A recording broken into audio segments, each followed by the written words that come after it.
Hi guys! Welcome back to my YouTube channel! Ngayon guys, tayo ay magre-reaction sa bagong upload ni Kalinga Prab na about EDSI. So EDSI ko naman tayo guys ngayon. Mag-reaction tayo ng ano lang to guys quick reaction lang to. Kasi medyo wala tayong masyadong time ngayon dahil may work pa bukas, maraming ginagawa. Alam mo naman, busy, lalo na ngayon ay Friday ngayon, I'm working the weekend, so alam nyo na, busy ang iyong beauty dito ngayon. So ngayon guys, ang re-reaction natin ay ang pagpunta nila Kalinga Prab. At syempre, walang iba kundi si Edu sa bahay nila, Vianse. Tapos parang meron silang magandang biyaya, malaking biyaya na kanilang matatanggap or natanggap na. Di ba guys? So, yun, parang galing sila sa church nung pumunta sina, di ba? Kahit sina Rab, galing sa church. So, ang nakita natin dito ay, again, ang kanilang tambalan, guys. Ang ganda ng tambalan, dalawa, guys, Hindi guys, sa totoo lang, pag pinapanood natin ang EDSI, hindi sila nakakasawa talaga guys. Ang ganda ng kanilang tandem. Kasi guys, simple lang, pareho kasi silang simple lang tao. Si Vianse yon talagang siya, just simple, ang ganda-ganda niya. Di ba guys, na-recognize yung damit ni ni Vianse? Ang ganda ng damit niya, di ba guys? So, do you remember kung kailan niya nakuha yung guys? Sino nagbigay sa kanya? You remember from past reaction video natin, di ba guys? So, ngayon guys, suusot na ni Vianse yun. At bagay na bagay sa kanya yung bagay kay Vianse yung black ang ganda ng dress para sa kanya. Ngayon guys, yun sa pag-visit na to, nakita rin natin kanilang pag-uusap, di ba? Pag-uusap nila. Kasi ang ganda ng pag-uusap nila, di ba? Siyempre kikiligin na naman ang ating mga friends ngayon. Siyempre, dahil talagang kikilig ang dalawang ito. So, una guys, dinala yung malaking box. Mega love shout out sa kay Tita from Las Vegas. Saan kaya sa Las Vegas si Tita? Kasi, alam mo naman, dito tayo sa Las Vegas. Sana makilala natin si Tita, yung sponsor ni Vianse sa box na pinadala. Ang daming laman guys. Papakita ko sa inyo mamaya guys, ang daming laman. Tapos guys, so panoorin muna natin ang kanilang kiligan, yung dalawang ito. Baka 2 or 3 videos lang papakita natin guys kasi wala tayong masyadong time. Ang unang papakita ko yung pagdating nila Kalinga Prab, dala-dala yung malaking box, tapos yung pagbukas ng box, at tapos ang kanilang conversation. Diba guys? Yun, dahil guys, pumunta muna si Kalinga Edu sa bahay nila Vianse para nga ihatid yung box. At the same time ay siya ay magpapaalam dahil nga siya ay pupunta sa Hong Kong. At right now, at this moment, nasa Hong Kong sila. Diba? Siyempre, magpaalam muna sa kay Vianse. Diba guys? Tingnan natin guys, papakita ko sa inyo mamaya guys ang kanilang kiligan mamaya. So tingnan muna natin ang pagdala ng box nila, ng malaking box sa kanilang bahay. Tingnan natin guys. When Vianse, actually galing kami sa church, kanina lang, and diretso na kami dito kay na Vianse. And, tadan! Wow! Ito yung ibabali na lang muna dito kuya.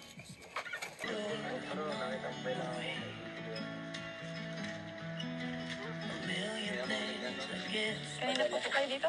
May bibigay ako. Regalo. Nasaan po muna kayo kaya lang? Dara. Di ba sabi ko, matikitambay ako paminsan-minsan. Nag-scout ako dyan. Nag-vlog. Kaya, yun. At saka, sabi ni Rob, pumunta na lang rin dito. Kaya, pumunta na ako dito. Nagtambay na lang ako. At least, nakausap ko dito sila kapatid mo at si mama mo. Wala ka bang masabi sa akin? Nagulat po ako.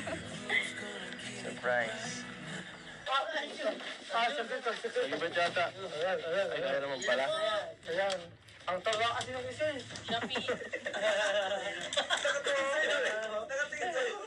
Bakit sa kanya nakatingin? Ay, kutsara, tinidor, at ito po. Salamat po. Oh, dito na yata ang bahay mo nito. Oh, ito pa. Grabe. Hindi lang po yan. Meron pang mga mangkok at plato. Dito ka na nga. Ay, naku. Hindi naman to sa akin, Biancy. Bahala ka. Tumayo ka. Ito. Dami mga ano. Mga kids. Oh. Dahil ko sa ganito. Tabo na may butas. Tabo na shower. Ito. Ito pa masarap to. Spam pa mo. Ham yan, ham. Ham pala. Ham. Salamat po. Dalawa na nga ang ano mo eh. Dalawa na ang bus mo. Mahina ka pa rin mag-ano. Ay grabe. Para may tig-isa tayo dito.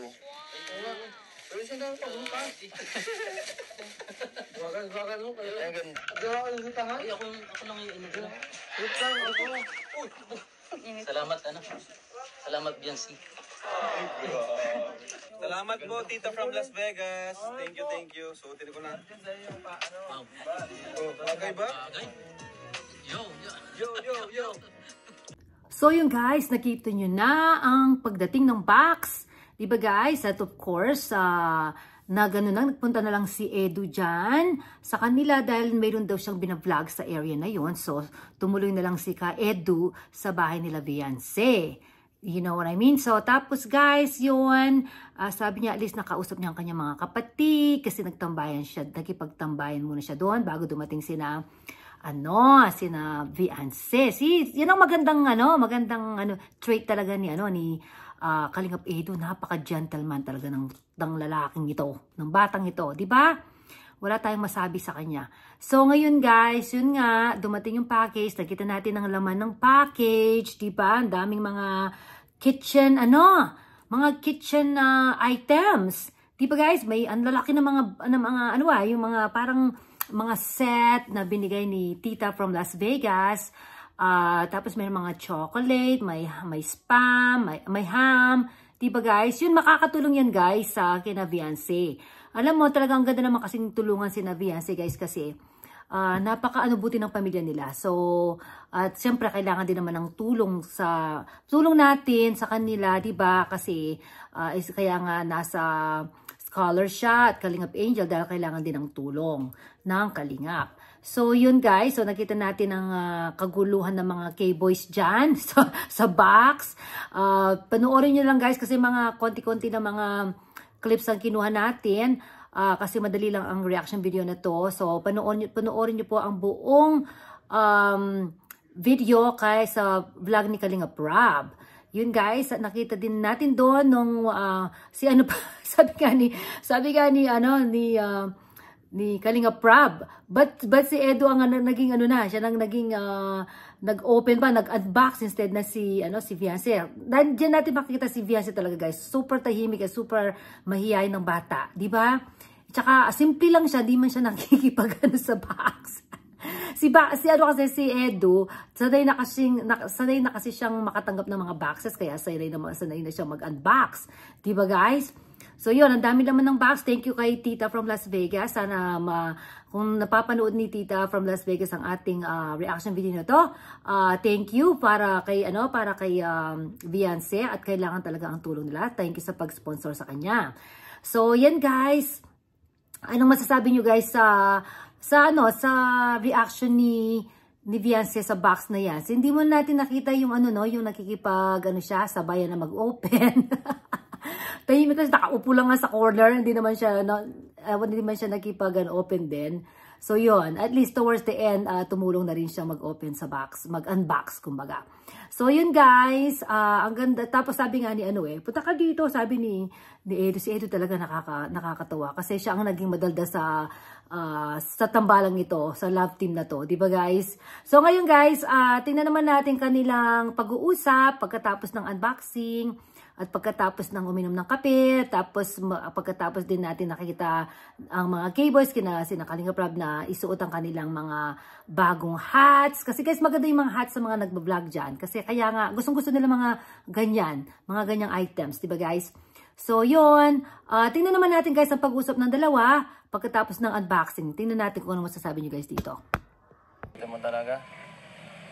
Sana huwag ka magbago para mas tuloy-tuloy lang yung biyaya. So, ano pa ang gusto mo? Kailan po pala yung yung alis niyo po sa Kailan ang alis namin? Bakit? Gusto mo ba sumama? Ano natin? Muling pagkikita, no? Nakakalungkot ng konti. Gusto ba sila lang natin to? Baka mamiss mo eh. Baka mamiss mo talaga. Sumubay ka na rin kay Rose Ann kasi alam ko kukunan sila nila Ram. Kaya ka? Kasama naman ako dun. Ayaw mo akong kasama.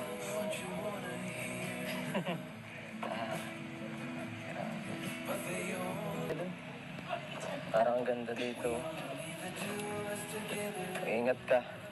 Maraming mga shell. Siguro, ikaw, suwang-suwa ka na dito sa lugar na to, no? Pero ako, gustong-gusto ko dito. Marami na din po kasi nangyayari dito ay mga masasamang nangyayari po. Kaya gusto din na po namin na maglipat. Lalo na po pag nagbabagyo. Ang ganda mo ngayon. Saan ka galing? Nagsimba po. Nagsimba ka.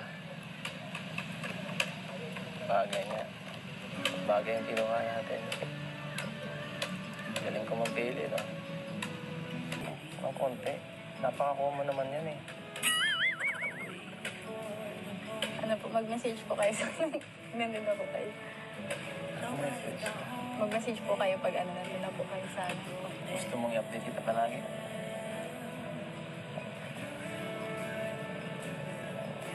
Silent. Yes. Ano? Gusto mo? Anong gusto mong pasalubong doon? Wala po. Kung may remembrance ka, Kayo po ang bahala. akong bahala. Basta, Para sa puso. Napunta ako dun. Mapunta ako sa Hong Kong. Opo. Comment ko po. So yan guys, kung di pa kayo kikiligin sa dalawa, di ba guys?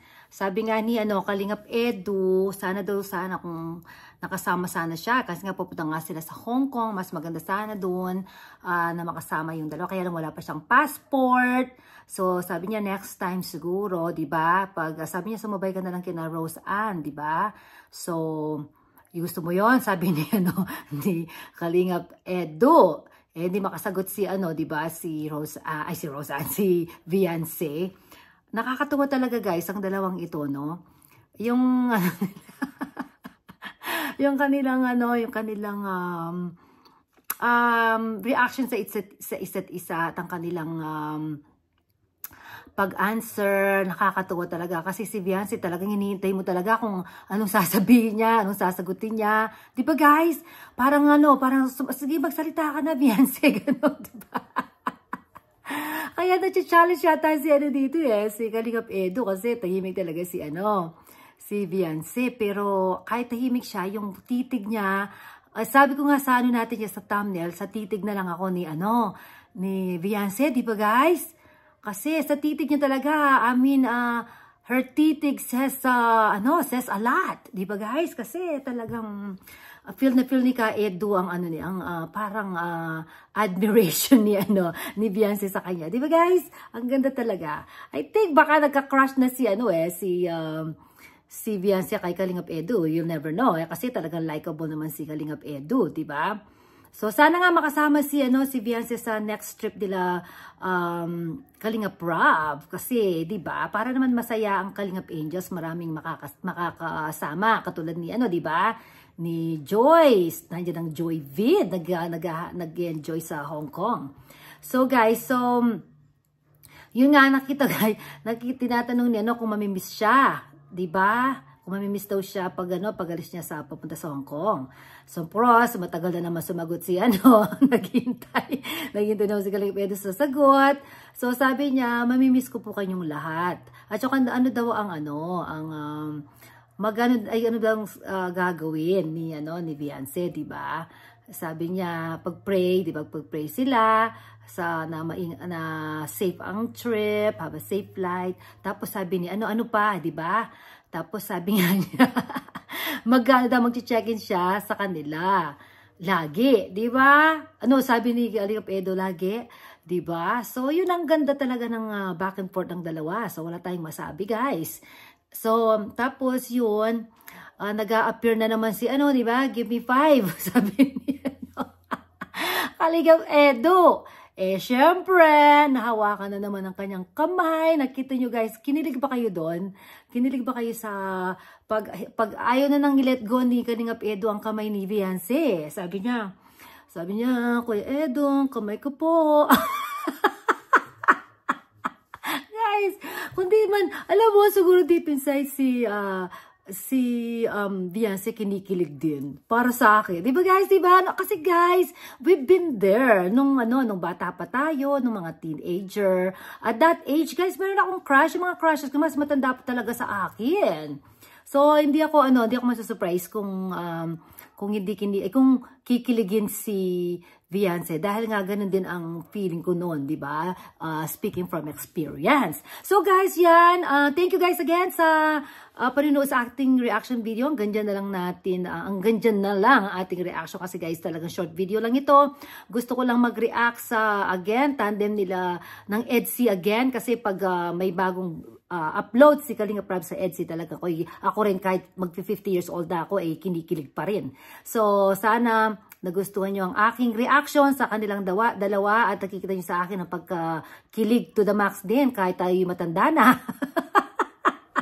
At nabiwili lang talaga ako guys sa dalawa kasi nga ang ganda ng kanilang tandem. Di ba guys? Sana mag-last ang tambalang ito. Para sa akin si Kalingap Edo sport siya dyan. Talagang all in.